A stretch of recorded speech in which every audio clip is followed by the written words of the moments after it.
My divorce and all the crazy stuff that went down about 6 years ago, but it's like this crazy movie that still pops into my head every now and then.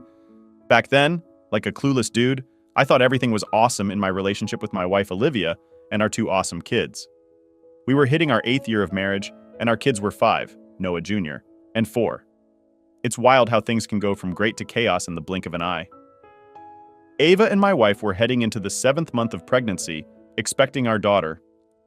I adore our kids, and the thought of another little one running around had me absolutely thrilled. Earlier that year, my wife had unexpectedly quit her job as a marketing director to focus entirely on being a wife and mom. Until then, there hadn't been any problems with her balancing work and family life, and she was doing an amazing job as both a wife and a mom. The unexpected twist hit me like a bolt out of the blue, and we'll get into the details later. I'm a trained biologist, rocking it in a lab for a life sciences company. I rake in some sweet cash, and I absolutely dig what I do. As far as I was concerned, our marriage and family were top-notch, and I couldn't have been happier. Then one day after work, I was going through the mail at home, tossing out a bunch of letters and whatnot. There was a letter from a legal firm addressed to my wife. At first, I thought it was just another piece of junk mail that we got a lot of at the house. I was going to put it in a pile to shred, but decided to open it. In the envelope was a letter from an attorney representing the wife of a former coworker. She had filed for divorce, and according to the letter, she, the plaintiff, named my wife in the divorce and was also planning to bring a potential alienation of affection lawsuit against my wife. I had never heard the term before, so I had to go online and look it up. I don't have to explain to you how I felt after reading the letter. My perfect fairy tale marriage and life had been blown to smithereens. The reason behind my wife's sudden job quit earlier in the year now started to click in a logical way. The shocking part? She was out shopping with the kids, and when they got back, I just played it cool. We whipped up dinner and had a seemingly ordinary evening. Keep in mind, we used to enforce a strict bedtime of 10:30 p.m. for our kids back then. My wife and I then would normally stay up until 11:30 or so on weekdays after my kids went to sleep that night. My wife and I were sitting next to each other on the sofa, and I took her hand and said to come here with me. We walked into our office, which is just off the family room, and I closed the door, opened the drawer, and took out the letter and handed it to her. She proceeded to read the letter and immediately started crying, dropped the letter, and hugged me around the waist, burying her head deep into my chest. She was holding on for dear life and sobbing, saying how sorry she was. She was getting very loud, and I didn't want our kids to be disturbed. So I calmly told her to keep it down for that reason. I asked her to explain, but she wouldn't let go or stop crying, and I couldn't gently pry her away. So I just let her cry and hold on to me for what seemed like an hour, but was actually closer to about 15 minutes. I then asked her if she could release me as I couldn't breathe, and she eventually let go and backed away. She then just started talking, saying, "Ethan, you've got to forgive me. It was a one-time mistake that I will never make again. I'm so sorry for what I've done to you and our kids, and will spend the rest of my life making it up to you." I then asked her to explain what happened. She said on her final business trip for the company, she and the co-worker were stranded in Boston overnight due to a snowstorm, which was true. Many businesses there were shut down due to the storm, and the hotel where they were staying was nearly empty. They walked over to a bar that remained open and got dinner and had several drinks and talked about the successful presentation they had just given and about their families. When they got back to the hotel, she invited him over to her room as she wanted to give him a physical copy of the presentation to read through as he didn't have one. She said she entered the room and he stood at the doorway holding open the door. She walked over and gave in the presentation. Then she said out of the blue, he grabbed her and kissed her. She said she was stunned, but instead of resisting, she kissed him back, and they retreated into the room. "And you know what comes next?" she said after the act. She immediately recognized the terrible thing she had done, and so did he. They swore to each other that it would never happen again, and they would keep it a secret as they both proclaimed their love for their spouses. She said she then took a long bath and used multiple cans of soda water in the minibar as a douche, confirming to me they did not use protection. She revealed that she was mentally devastated to the point where she impulsively quit her job to fully commit to being the best wife and mom possible. Acknowledging that having intimacy with another man and keeping it from me were both unforgivable, she pleaded for a chance, insisting it was a one-time slip-up, both before and after the regrettable incident. Our marriage has been fantastic. I then quickly realized the child she was carrying may not be mine. I told her I was not going to do anything rash immediately, but explained, this is not something I can forgive or ever forget. I then told her I want a paternity test done on the unborn child. This sent her over the edge, and she fell to her knees, sobbing, saying she was sure the baby she was carrying was definitely mine, as she only had one encounter with her coworker, had touched multiple times, and had been with me nearly every night as we were trying for a third child. The final statement is true. I told her the test must occur, as I would not take responsibility for the child until I was 100% sure it was mine. She eventually agreed and said she would do anything I asked her to do to stay married. I then told her we would keep this matter from our young children, but would need to tell our parents tomorrow so they know what's going on. She begged me not to make her do this, but I insisted, and she again said she would do whatever it takes to keep me. The next day, we met with our parents, shuttling our kids between their houses to keep them away from the discussion. All four of them were visibly upset and sad. Throughout the discussion, my wife couldn't speak as she was crying, saying how sorry and remorseful she is for her actions. She vowed to do whatever it took to salvage our marriage and family. However, in our conversation with our parents, I uttered two statements that hit my wife hard. Firstly, I declared that what she had done felt like relationship treason against me and our kids. Due to this, I confessed uncertainty about whether I could continue being married to her. Second, I explained, if it turns out the unborn child is not mine, she would be immediately moving in with her parents, and we would immediately divorce. I went on to explain that plan to meet with an attorney, regardless of what we eventually decide on Monday. I made my wife call her OBGYN with me at her side and asked her to order a prenatal paternity test. The doctor said this wasn't something that she had ever ordered for a patient, as the cost is normally not covered by insurance. She explained it can be costly, and that they could just do a simple test after birth that would be less expensive and likely covered by insurance.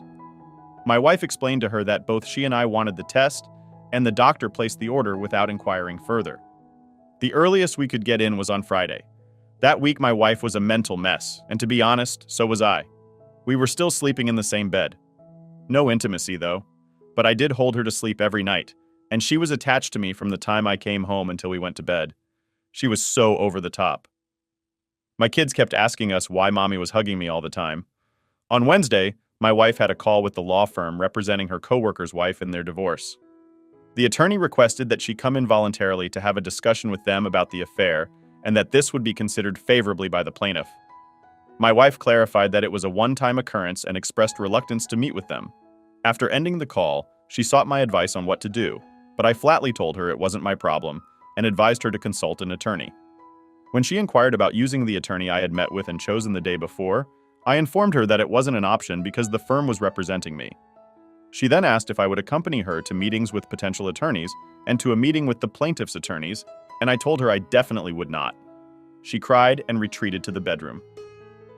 The following Thursday, we got the results of the prenatal paternity test back.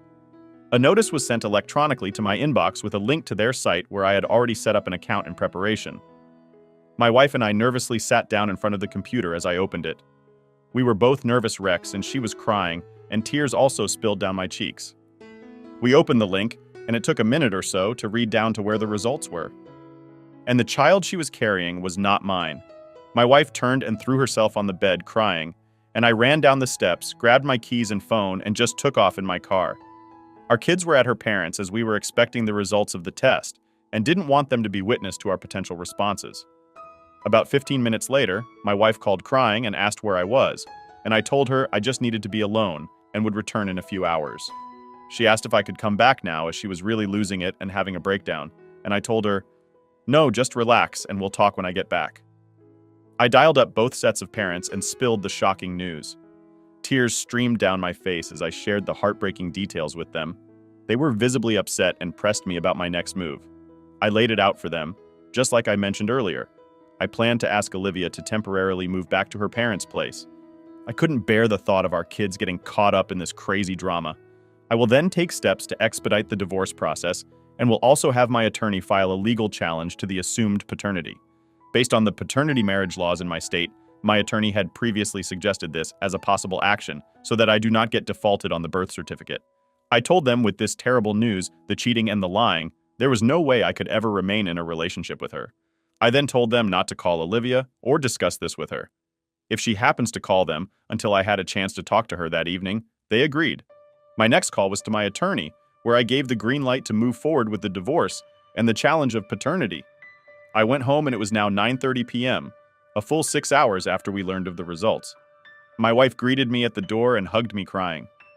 I waddled with her, still clutching me over to the sofa where we sat down. I explained that she would be temporarily moving in with her parents until after the birth of her child, and that I would be filing for divorce and selling the family home.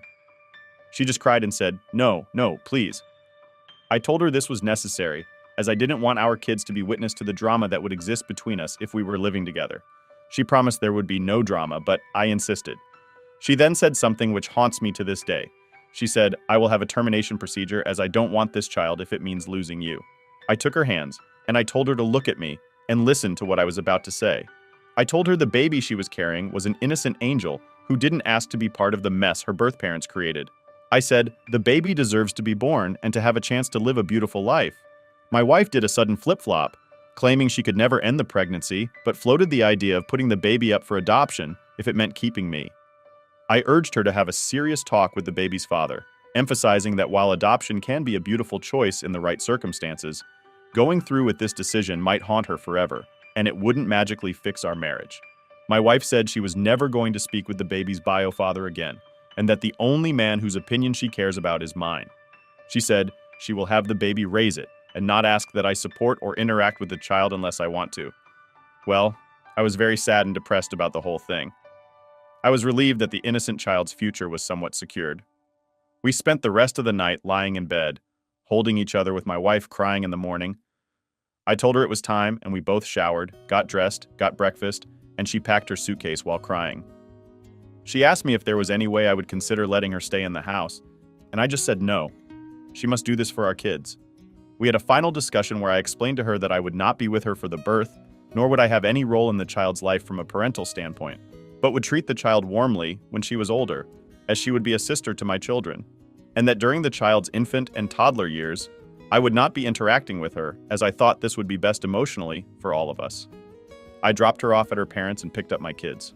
I explained to them that mommy will be staying with grandma and grandpa until she has the baby as she needs rest, but they will visit her often.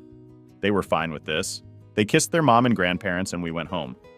My wife called and messaged me daily, but I would only respond to messages pertaining to our kids. She plunged into a really intense, gloomy depression, and her parents were freaking out, fearing she might lose the baby since she wasn't eating or getting enough rest. They begged for my assistance, so I made the bold move to take her out for a walk in the darkest hours of her emotional struggle. We're talking deep talks here. I laid it all out, telling her that she had to take care of herself and the baby. I stressed the importance of being strong for our kids and the new addition to our family. She said she just can't do anything except think of me and how she ruined everything, and that she just wants to crawl into a dark closet and never come out. I told her that while she has destroyed our relationship and our marriage, that she still is a great person whose kids need her to be strong and happy. I told her she should focus all of her energy on her health and the health of her new baby and be the best mother she can be. We hugged it out for more than an hour, and she promised she would do this for me. The following day, she had a meeting with the attorneys who would representing her lover's wife. She met with them and had her mother and an attorney with her. She texted me and said that while the meeting was very difficult, she was glad it happened. She went on to say the plaintiff agreed to drop the alienation suit in exchange for a sworn affidavit of her admitting to the details of the affair and her pregnancy, which they didn't know about until the meeting. Needless to say, they were. Please learning this. My wife gave birth to a healthy baby girl and named her Grace. Not her real name, but similar sounding name. Flash forward 5 months and our divorce was finalized. My wife didn't want anything. No alimony, no assets, nothing. She thought giving up everything would further demonstrate to me how much she loved me and that she may get me back. I insisted that we split our assets 50-50 and that she'd get alimony for the norm, but requested she give me primary custody 60% plus of our kids. She agreed, with the condition that I wouldn't relocate more than 35 miles from our current city. I was cool with that since I had no intention of living anywhere else. Getting our kids settled in the new setup turned out to be a breeze. But here's where it gets tricky. They couldn't wrap their heads around why I wasn't considered Grace's father, and why I never spent time with or held her. They innocently thought I should totally adore her because she's so tiny and adorable. I have to be honest, hearing this broke my heart. I had to explain to them that Grace has another daddy who lives far away. By the way, my wife's lover's divorce was finalized a month after ours. He has since moved to Dallas for a job, and his wife and 9-year-old daughter moved back to Seattle, where she is from. She took him to the cleaners financially. Also, he never once reached out to my ex-wife to inquire about his child, though he is fully aware she exists. Fast forward about 3.5 years, and the sting of my divorce and betrayal was mostly behind me. My kids were doing great and have adjusted well. My ex-wife, on the other hand, has struggled terribly. Initially, she was not bonding with Grace, and her parents had to step in and help raise the child during the first year of her life. During this time, she also started withdrawing from our kids and fell back into the dark depths of her mind as a result of the destruction of our marriage. Going to therapy 3 times a week for 2 years and taking several medications helped her rebound. And after 2 years, she was back to near normal and was back to being a great mom to her 3 kids. Throughout this time, she and I only communicated through email about our kids, but she would send me emails 2 to 3 times per week, saying how much she loved me, how sorry she was, and that she would do anything to have me back. She has offered me a friend with benefits relationship many times, offering me anything. I wanted to get back into an intimate relationship with her. I never responded to any of the messages and never discussed the contents. In one of the few brief face-to-face conversations we had during this period, I did, however, let her know that I did receive all of her messages and have read every one of them. Her mom told me that in her mind she still feels that she is married to me, and these messages are a way for her to keep that connection, which has helped her get through with her depression. One day in early summer, I planned to pick up my kids on Wednesday and take them to the zoo for a special event they were having. This went down on a day when they were hanging with their mom, but we were both cool with being flexible about custody time. I rolled up to the house to pick them up, and they dashed outside, hopped in the car, and strapped themselves in. Just as I was cruising out of the driveway, my daughter suddenly screams, "Dad, there's Grace!" I glanced up and spotted this adorable little girl with curly blonde hair standing at the edge of the driveway. She was waving with one hand and wiping away tears with the other. My son then said, "She's crying, Dad, because she wants to go with us." I stopped the car and told my kids to wait here and I will go talk to Grace. I knelt down and asked her name, and she said it was Grace. I told her my name was Ethan and asked why she was crying. She looked at me, sucking her thumb, and said she wants to go with me to the zoo. I said, "You do?" And she said yes. I then asked if I could pick her up to talk to her, and she said yes. I then asked if she could show me her pretty smile, and she smiled a big smile with those perfect baby teeth which melted my heart. I said, "Let's go ask Mommy if you can go with us." Now keep in mind, up to this point, I had never seen Grace, other than a couple of pictures of her being held by my kids just after she was born. And as previously mentioned, I only had a few brief face-to-face conversations with my wife since our divorce. I knocked hard on the door and heard footsteps scurrying. I called my ex-wife, and when she picked up, she exclaimed, "Oh my God, Grace, Ethan." Then she just lost it and started bawling. I chimed in saying, "Olivia, Grace wants to hit the zoo with us and I want to take her." She questioned, "Are you sure?" Without missing a beat, I confirmed, "Yep." Turning to Grace, I asked if she promised to be a good girl, and she nodded in agreement. Olivia thought about changing Grace's clothes, but I shut that down, telling her she looked awesome and just to grab some comfy walking shoes and a jacket. We then walked out to the car, and Olivia installed her car seat in the back and sat Grace in it, all the while crying happy tears. Olivia then waved us off, crying as we backed out of the driveway. My son then said, "Dad, this made Mom very happy. My kids were so excited to have Grace with us." My daughter said, "Grace is a good girl, Dad. She won't be any trouble. I'll watch her." My son followed up by saying, "Dad, you're really going to like her. She's nice." I looked back at Grace in my rearview mirror and said, "I like her already." And she gave me another big smile. We had a great day at the zoo. The plan was to stay for 2 hours, but we ended up staying for nearly 5 hours and ate a pizza dinner there. Grace was afraid of the animals, so I carried her the entire time, which I didn't mind. At the end of the day, she was so exhausted she fell asleep in my arms for the final half hour of our visit, then slept all the way home in her car seat. I fell in love with Grace that day, something I never imagined doing. I suddenly didn't see her as an affair baby, but as a sibling to my kids and a little girl who needed a father, and frankly saw me as a dad who wanted another daughter.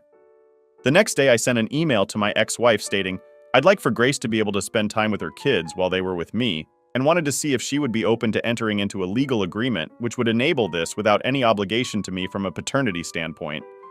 Olivia was totally pumped and claimed we didn't need any fancy legal agreement. I could just snatch Grace whenever. But despite her saying that, I wasn't taking any chances. I had my attorney whip up an agreement, and Olivia wasted no time signing it. Now get this, Noah, Ava, and Grace were hanging with me from Friday through Monday, then flipping to Olivia from Tuesday through Thursday. It's wild. Grace got super close to me, and I found myself getting really attached to her in no time. She would always make a point to sit by me when we would watch TV or eat at the table. Noah started calling her my shadow, as she was always following me, and would often choose to stay back with me while her sister and brother went out to play. Then, about a year later, on a Tuesday afternoon, something occurred that was so emotional for me. I knew I had to adopt her. She was now in preschool and had painted a picture for me to hang on my wall. She was so excited about giving it to me that she had her grandpa call me from his phone to talk to me. She told me about the picture, and I told her, I can't wait to see you on Friday when I pick her up about a half hour later. I heard a light knock on my front screen door while I was working in my home office. I got up and walked out to the door, and there was Grace at my door holding up the picture. I went to the door and let her in and looked around and asked, "Who brought you here, Grace?" She said, "I ran over here to give you this picture. I've got street crossing skills now." Get this.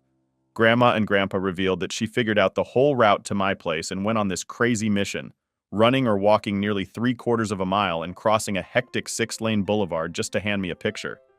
I couldn't help it. I got all teary-eyed and pulled her into a massive hug. Then I had to hit up my ex-father-in-law and be like, "Don't freak out." But Grace was at my house. He was horrified hearing this as she was in her room playing while he and my ex-mother-in-law were just out back planting a shrub and doing some mulching. My ex-wife was out grocery shopping at the time, so Grace apparently just snuck away just to bring me that picture.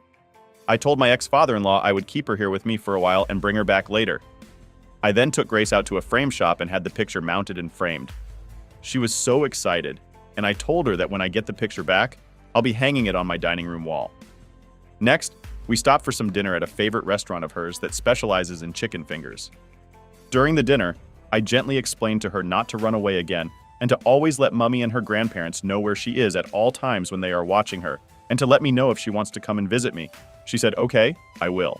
I said, "Do you promise?" And she said, "Yes." That evening, when I brought her back, I came into the house and told Olivia I wanted to speak with her about an idea. I have.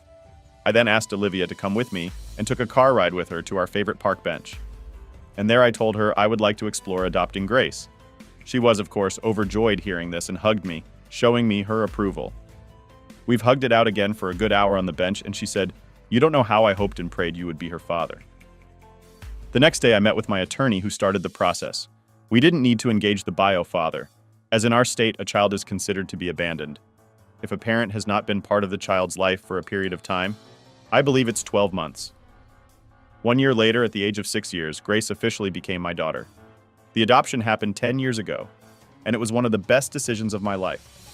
I now have 3 great kids, and I love them all equally, something I didn't think was possible. I'm also remarried now, and madly in love with a wonderful woman. We have our first child on the way, due in 4 months. Yes, number 4. My dream was always to have 5 kids, so I'm well on my way. But I'm 52 now, so I've got to hurry. My ex-wife Olivia and I maintain a very friendly relationship, even though our 2 oldest are well into their college years now. And little Grace is now 16. Believe it or not, for years, Olivia held out hope that I would one day come back to her, especially after I adopted Grace. But that never happened. Lord knows I thought about it 1,000 times or more during this period and was very close to doing so. However, while I'll always have a deep love for Olivia, I could never get past what she did to me and my 3 kids. Olivia is still single today and has not dated anyone since our divorce. She works a little job in a museum and lives humbly. She tells everyone that she has no interest in ever remarrying, as she once had the best husband and anyone else would never be able to measure up. She's fully dedicated her life to her 3 kids. While it's nice hearing this compliment, I do wish she would find someone to make her happy, as she's a good woman, in spite of the terrible things she did nearly 17 years ago. Believe it or not, I too hadn't dated anyone until I met my new wife 6 years ago. To be honest, I too thought I'd be able to reconcile with Olivia at some point after things started getting serious with my then girlfriend. I met with Olivia to let her know it was a very emotional conversation for both of us, but she understood and gave me her blessing. To this day, I often find myself thinking about Olivia and how one terrible decision she made upended her life. The lives of me and my kids and the lives of her lover's wife and child, the whole thing still gets to me. But then I think, hey, you can't change the past. And things have worked out pretty well for all of us. All things considered, life goes on. That's my story. Thank you for watching. Like, comment, and subscribe.